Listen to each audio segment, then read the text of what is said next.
साथियों KVS admission से संबंधित लगातार आपको मैंने छोटी से छोटी और बड़ी से बड़ी इन्फॉर्मेशन दी है।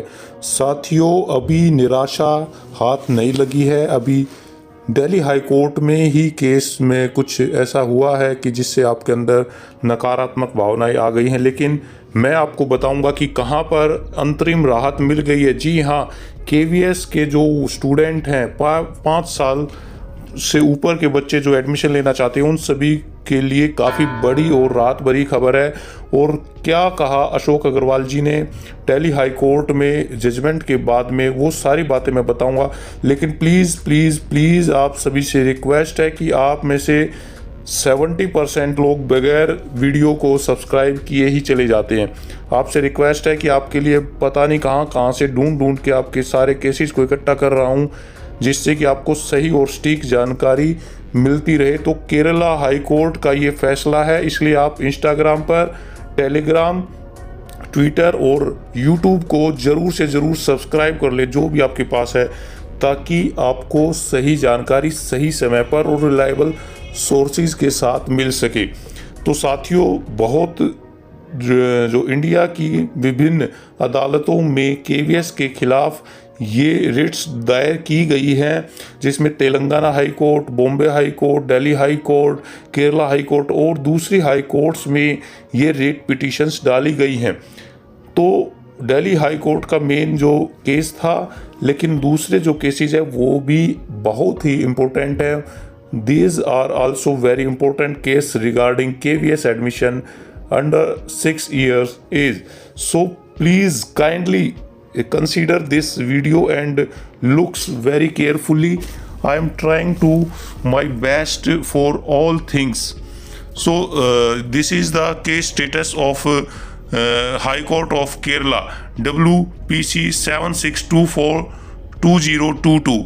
It is case status, and we can see also it is now still pending. ये पेंडिंग शो कर रहा है, बट यहाँ पर इनको एक रिलीफ मिली है एंट्रीम ऑर्डर्स के तहत। आप देख सकते हैं, this is interim orders and the Kerala high courts provide interim order, so you can also see all of them.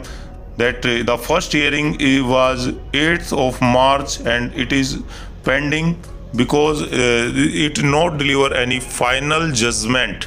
तो ये फाइनल जजमेंट इन्होंने नहीं दिया है अभी तक। और यहाँ पर आप देखिए कनेक्टेड केसेस, इसमें so many cases are connected with it. You can now see them. Then it Master Liam met the age of 5 year petitioner advocate Sabi Jose, ये आपके पिटिशनर्स हैं, चेयरमैन के खिलाफ है। आप देखिए, respondent advocate union of India, saved on मनूज act 226 constitution of India, and you can find also they also filed counter affidavit filled by respondent 123 on 16th March. History of case of hearing, then you can see that it is filled on 8th March. 8 मार्च को ये हुआ, next date 17 को मिली, उसके बाद में 17 और next date 6 को मिली।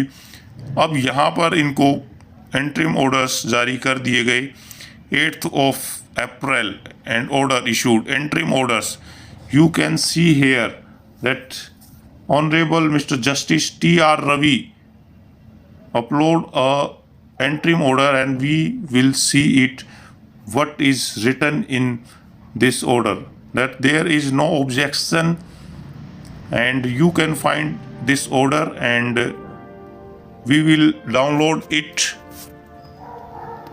It is clearly mentioned. स्वरा का जो डाला हुआ केस है वो अलग हो सकता है और इसमें काफी एविडेंस हैं। This is present interim order, इसका so क्या Master रिजल्ट Liam आता है और वो रिजल्ट मैं आपको Sebastian तुरंत बताऊंगा।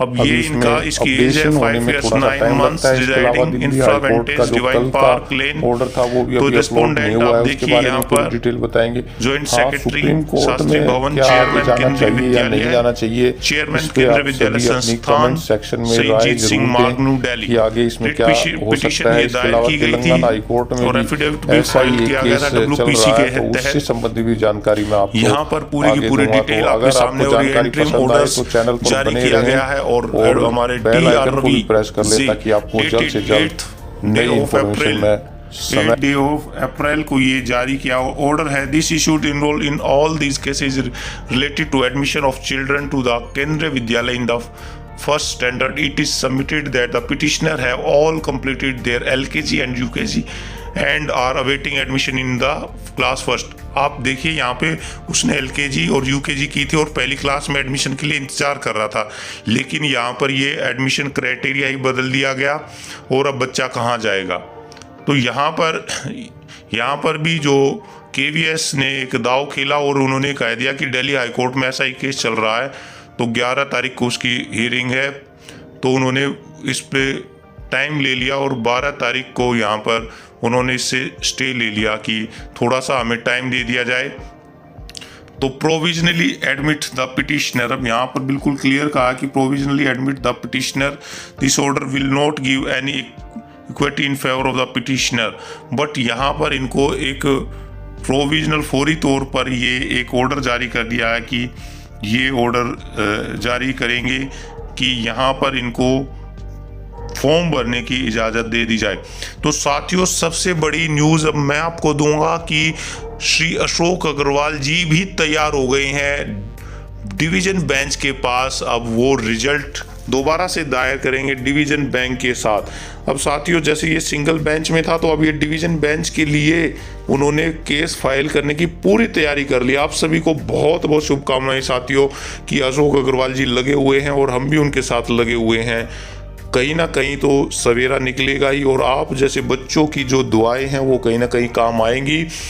तो यहाँ पर ये इंटरिम ऑर्डर्स आपको मैंने पूरा दिखाया। यहाँ पर केरल हाई कोर्ट्स के द्वारा इस बच्चे मास्टर लियम मेट इसको यहाँ पर अंतरिम ऑर्डर्स दिए गए हैं। हालांकि अभी ये कहना बहुत ही जल्दबाजी होगा कि ये केस जीत जाएंगे, क्योंकि इन सभी ने सारा का सारा जो दारोमदारा दिल्ली हाई कोर्ट के ऊपर डाल दिया था साथियों। जो दूसरी हाई कोर्ट्स थी उन सभी ने बोल दिया कि ये दिल्ली हाई कोर्ट्स में ये केसेस चल रहे हैं, इसलिए उसका जजमेंट का इंतजार करें। तो यहाँ पर घूम फिर कर वो सारी बातें अब दिल्ली हाई कोर्ट के ऑर्डर के ऊपर ही डिपेंड हो जाएंगी। लेकिन यहाँ पर मैं एक और बात दूं कि अशोक अग्रवाल जी डिवीज़न बेंच में अब जल्द से जल्द उन्होंने केस दायर करने के लिए उन्होंने पूरा कमर कस ली है और he want to file this cases in division bench of Delhi High Court. So all of you please wait and do not leave this channel, because this channel also always provide you all the true and immediate information regarding KVS admission. So please subscribe it and like it. तो यहाँ पर सभी के सभी जो हमारे साथी हैं जो कि सुप्रीम कोर्ट में भी काफ़ी ने कहा है कि सुप्रीम कोर्ट में भी रिट दाखिल की जाने चाहिए। आप भी अपने कमेंट्स यहाँ पर दाखिल कर सकते हैं कि क्या सुप्रीम कोर्ट में जाना चाहिए, तो यहाँ पर आप अपने कमेंट सेक्शन में ज़रूर बताइए। लेकिन डिवीज़न बेंच के लिए श्री अशोक अग्रवाल जी ने पूरा का पूरा तैयारी कर ली है और जैसे ही ऑर्डर आएंगे, ऑर्डर की कॉपी मिलते ही वो यहाँ पर फाइल करेंगे और यहाँ पर जो डेट है उसको भी रुकवाने की कोशिश करेंगे। तो आप सभी का हौसला अफजाई करने के लिए बहुत बहुत धन्यवाद। लेकिन साथियों, आपके लिए मेहनत करते हैं। यहाँ पर हम चाहते हैं कि उन बच्चों को शिक्षा मिल सके जो कि इन गलत ऑर्डर्स के कारण रुक गए हैं। KVS ने बिल्कुल प्रॉपर इसमें जो पूरा फॉर्मवर्क नहीं किया और बच्चे पिस गए। उनको कुछ ना कुछ इसमें बीच का रास्ता लेना चाहिए था। 6-6 महीने का गैप डिवाइड करके कर सकते थे, तो भी काफ़ी पेरेंट्स इसमें बच जाते। कुछ रिलीफ भी दे सकते थे 2-3 महीने की, 1-2 दिन की। बहुत सारे बच्चे ऐसे बचे हुए हैं, तो वो भी रिलीफ अगर मिल जाती तो भी लाखों बच्चे यहाँ पर बच सकते थे साथियों। तो ये बहुत बड़ी जानकारी आपके लिए थी। अगर आपको जानकारी अच्छी लगे तो प्लीज़ सभी चैनल्स को, जो कि मेरे मीडिया चैनल्स हैं डिस्क्रिप्शन में जिसके लिंक है, आप उनको फॉलो करें और आपको और भी जल्दी कुछ नई जानकारी मैं आपको दूंगा। आपका चैनल पर आने के लिए बहुत बहुत धन्यवाद। थैंक